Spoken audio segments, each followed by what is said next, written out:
UST, welcome to the University of Heroes and Healers. Welcome to the university where we make the impossible possible. Welcome to the den of the Roaring Tigers.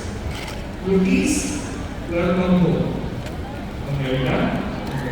Okay, so on behalf of the UST Junior High School administrators, I would like to welcome everyone on this ALA 2022.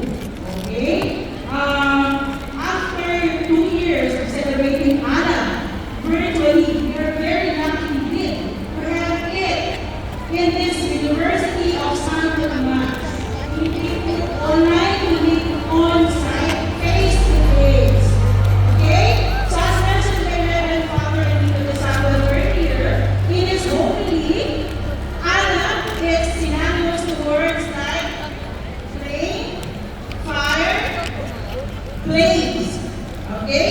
So students, that these words inspire you to study hard and do your best in this university.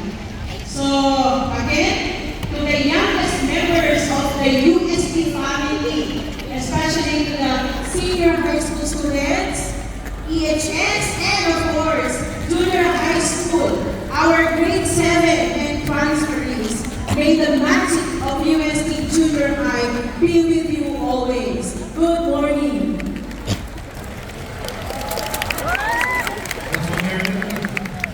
I love you, senior high!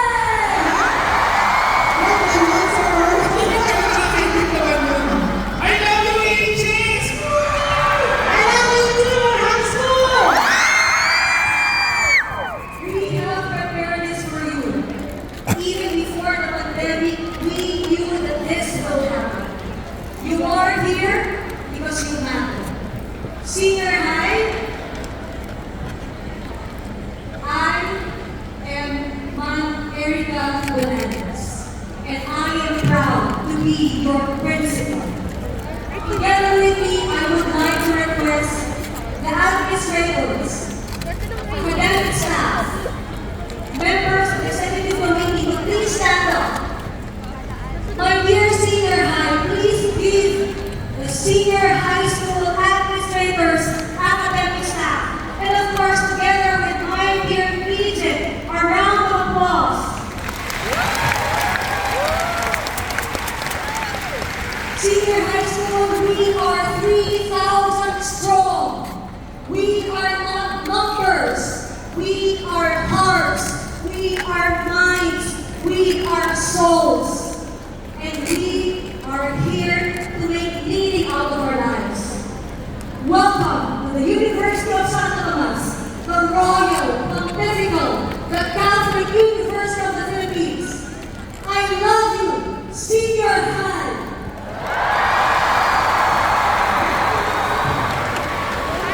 Thank you very much. Enjoy the day, guys. Enjoy!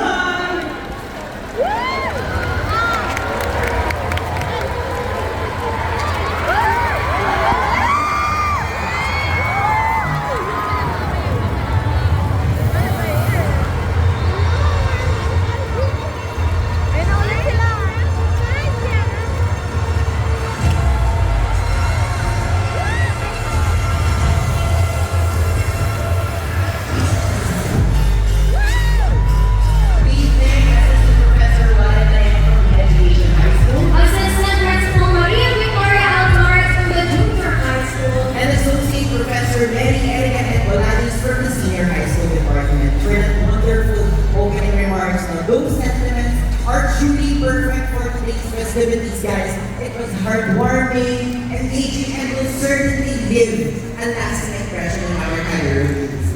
They truly know, guys, how to elaborate our event. I like your insights, Stacey. Those opening remarks certainly made me feel like I was being welcomed into a new home. The thrill of the new environment, the excitement, the anticipation, and the sense of comfort. You know, it's really reminding me of the one Santo Tomas. Speaking of the one, Santo Tomas, the one is a 14 residential building with a new modern level commercial development located at the heart of the University Belt of Manila. Para sa ating mga tayo sa naghahanap ng new home in this upcoming limited face-to-face classes, the one is surely the one for you. Go learn about them at the one Santo Tomas on Facebook. Now makes it sold. You truly know how to pay for internet. But it's time to get back to the exciting recipes we have in store for our dear Tiger Rockets. Pero, I have one question for you before we continue. Oh yes, baby. Curious na ako din sa tanong mo. The million-dollar question is, how much do you know about the patron saint of the university and the founder of the Dominican Order? Alam mo, Ria, I know the answer to your question, but I think I'm going to let someone else take this one. For our next program, let us give honor to St. Dominic de Guzman and the patron saint of our university, St. Thomas Aquinas.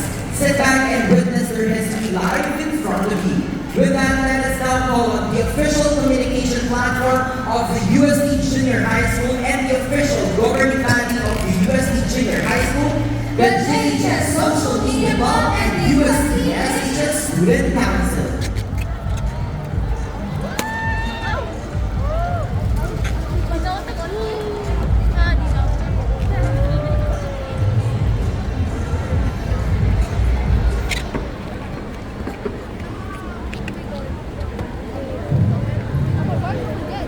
Wi-Fi!